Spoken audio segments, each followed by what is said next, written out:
Previously on A Body in Progress. And basically that I noticed her. And 3!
That was a visual overview of the 6 months of footage I have from all of my workouts.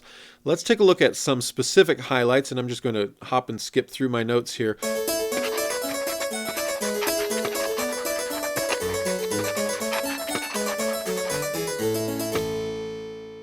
First, in January, I had the opportunity to actually train Parker Agee twice. I did a whole episode on him. He's the young man headed off to the Air Force. He did express interest in my actually teaching him things that I knew. And so I think it was 2 workouts, maybe 3, where I actually led him. I said, here's what you're going to do. And we did it.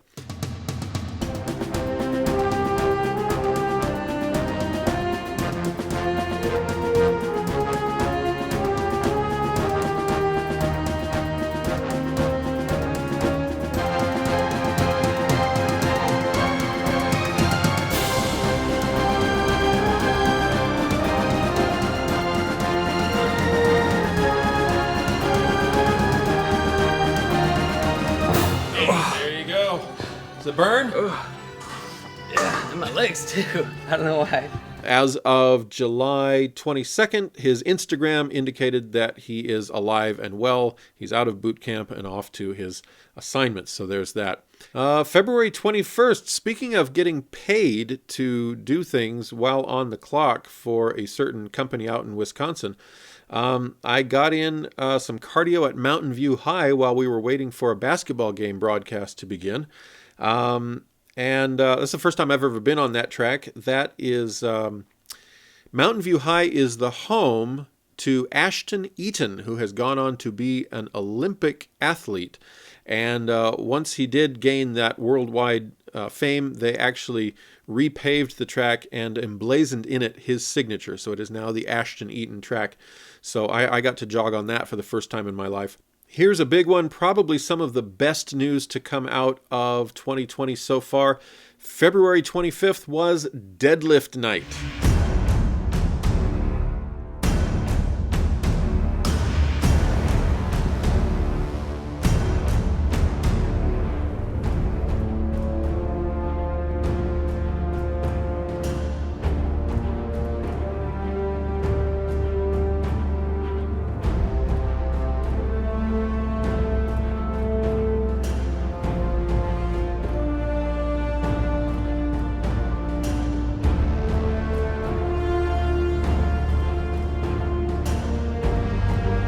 And on that night, after a lot of warming up, mental bracing, telling myself it could happen, and giving it my all, I achieved a 300-pound deadlift.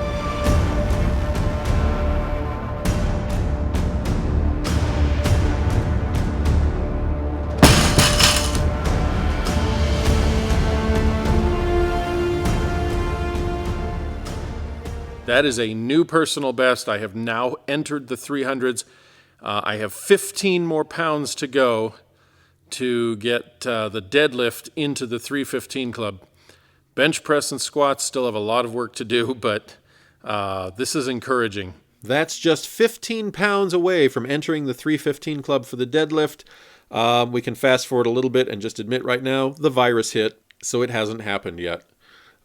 Anyway, I did give myself the white tiger claw of victory. I don't know, it just felt like something to do. I got the lifting chalk all over one hand and just gave myself that little emblem there. February 29th was Leap Day. Yes, 2020 is a leap year. And so just for fun on that day, my workout was box jumps, the box jumps that Parker Agee has introduced me to. And I will throw in this piece of advice.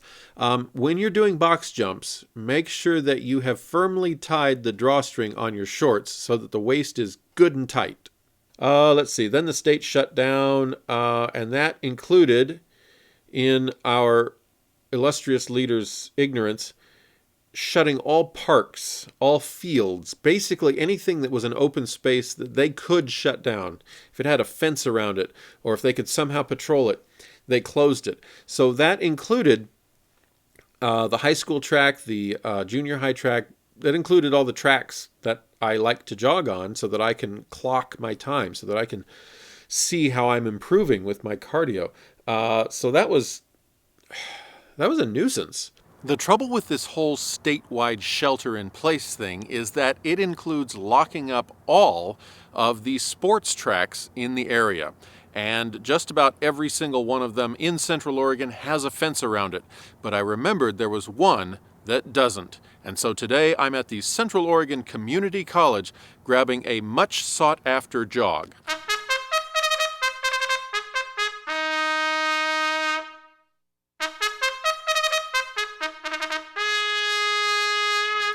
Of course, I'll make sure I don't publish this episode until after the restrictions are lifted, because otherwise they might find a way to shut this track down too.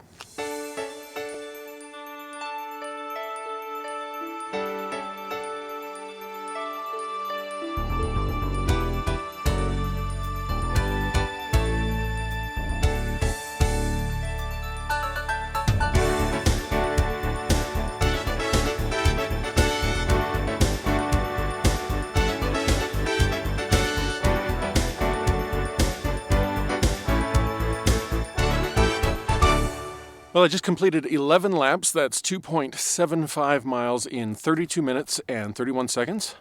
My first mile was 9:43. I was kind of hoping for a little better than that. I thought when I first started, I was feeling pretty good. I thought I can beat nine minutes today. And I was wrong. But, it is still, it's mid-spring. I haven't done a lot of jogging yet this year.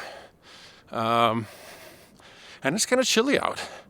It's a good thing I brought the hoodie. I could not have done this. Well, I could have done it, but it would have been no fun in a tank top today. It would have really chilled me to the bone. Anyway, there's that. I'm glad to know that COCC's Mazama Field is open during this whole mess. So I thought, okay, well, this is a solution then. So every night, as long as it's warm enough, and this was April, so obviously weather was going to be getting warmer. Every night that was warm enough, I would go up to the track after the news ended at 7. That was something to do.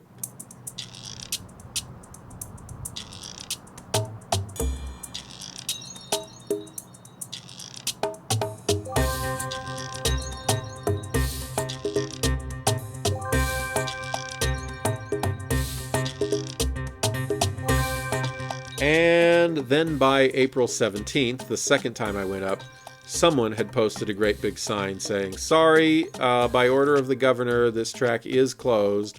You can't use it. I have my serious issues, not with the idea of shutting down much of the state, but the totality of it with the lack of rational assessment 4 weeks later, and our state government, the leadership in our state government cannot see that putting everyone in their houses is going to produce some mental and physical health problems that add to the COVID-19 outbreak. When there are places in this state that could be opened up to let people out, they could safely get exercise, they could get some fresh air in their lungs, and still be socially distant.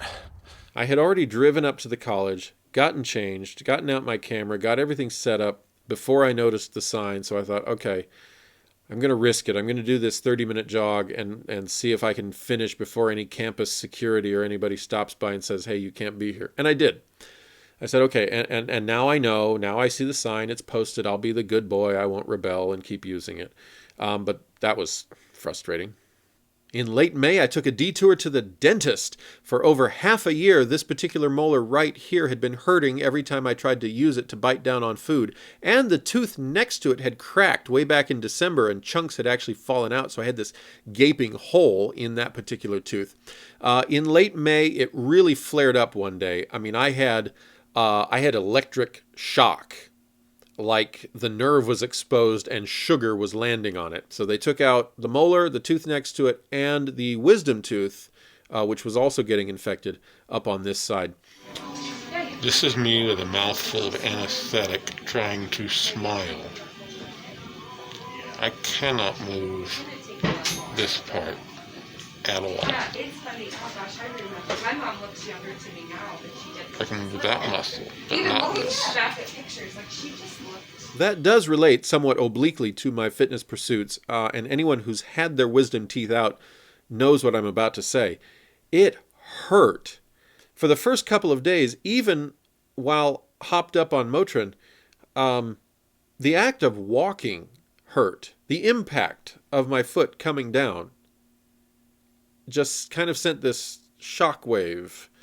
I did go for a couple walks, but I was not going to do any lifting. I was not going to do any push-ups. I was not going to do any jogging. I was not going to do anything that raised my blood pressure one bit, because that would set this area of my face to throbbing. The last event in my notes is June 21st, and if you watched my episodes about last summer, you know why that date is special to me. That is the date in 2010 when I took my first serious steps toward better health and fitness, and so I recognize that date every year. So this year it did include a weigh-in. I came out at 229.0, and then, of course, I went out to the elementary school track where it all started. 10 years ago, on this very day, on this very track, I took my first serious steps toward better health and fitness. This year, thanks to COVID-19 and the shutdown of the state of Oregon, I cannot do that. I will continue the tradition, but I will have to do it on a different track. I take back everything I just said. Before I left the area, out of curiosity, I decided to drive around the entire school property and see if any entrance to the field anywhere had been neglected. And I found the weak link. I'm going to take a chance that I can go out on that field and jog for 30 minutes before anybody decides to come over and say, hey, you can't be here. So yes, today's 10-year anniversary exercise activity will take place as planned.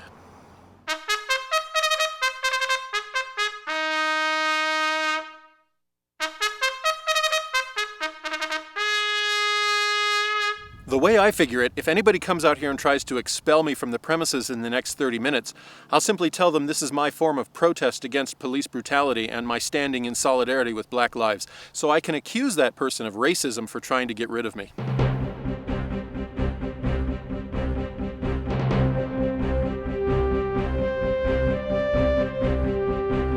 "32 minutes, 39 seconds for 9 laps.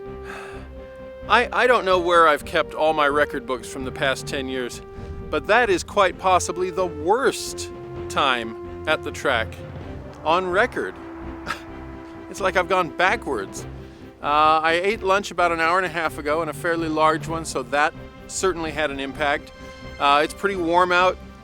It's still early in the summer, so I haven't done a lot of jogging, but the ultimate point is I'm out here doing it. That's important. It's not really about the time that goes in the book, because I'm not working on being a high-speed runner. I'm working on just getting in good shape, and so this was exercise for my cardiovascular system, even if it wasn't some kind of trophy to take home. And it does represent 10 years ago, at this point almost to the hour, that I met with Dan Ward and started my pursuit of better physical fitness. All right, back home to finish shaving and get some proper progress pictures and celebrate Father's Day and, who knows what else. All right, so here we go. 100 days to my 46th birthday. That's the general pursuit of fitness for the first half of 2020. We have a couple other things to note here.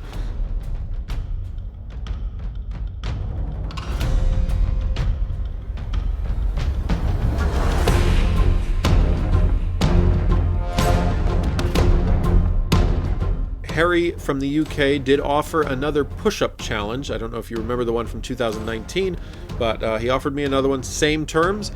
He would put $36.60, since it was a leap year, 366 days this year, into a proverbial pot of money, and he would take out a dime for every day until I completed 2,020 push-ups.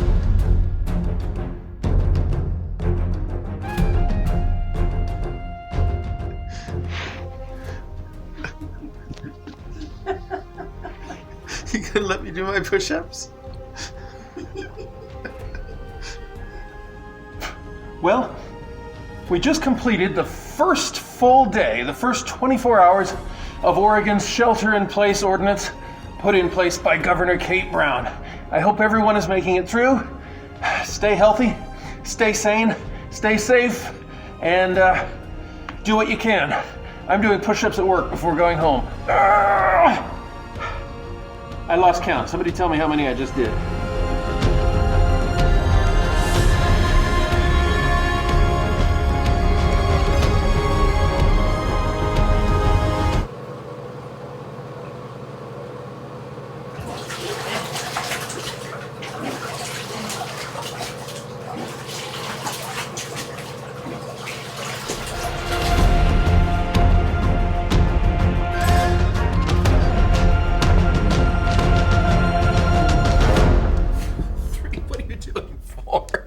Five, thank you. 6, 7. Come back. Those are many, if not most, of the noteworthy things that I did, actions that I took in the first half of 2020. What about measuring the physical progress? What about evaluating the improved aesthetic, or whether the aesthetic was improving? Let's go over that now. So we'll back up to January 1st again, new subject. I weighed in, of course, on January 1st, and I took some basic progress pictures. I didn't take a full slate in posing suit like I've often done, just because January 1st is kind of a busy day around our house. The fact that I was able to weigh in and get pictures was a plus. I was not able to do a video evaluation of my physique like I did last year until March 1st. So that was significantly late.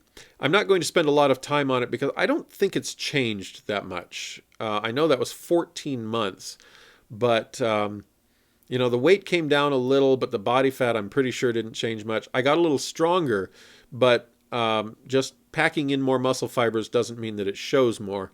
So we'll see what happens. I'm going to give that more time before I really start comparing 2019 to whatever present date I choose to do that on. That should be all of my first half of 2020. As I record this, again, I have no idea how many episodes you just sat through to see all of that. And hopefully the next few episodes will bring you some new and interesting and exciting material. I do have one episode coming up very soon, might be the next episode, about a special visit to an old friend on April 18th. And I think that should be interesting. That's it. I'm rambling. Let's just call it a night. And say see you next time on A Body in Progress.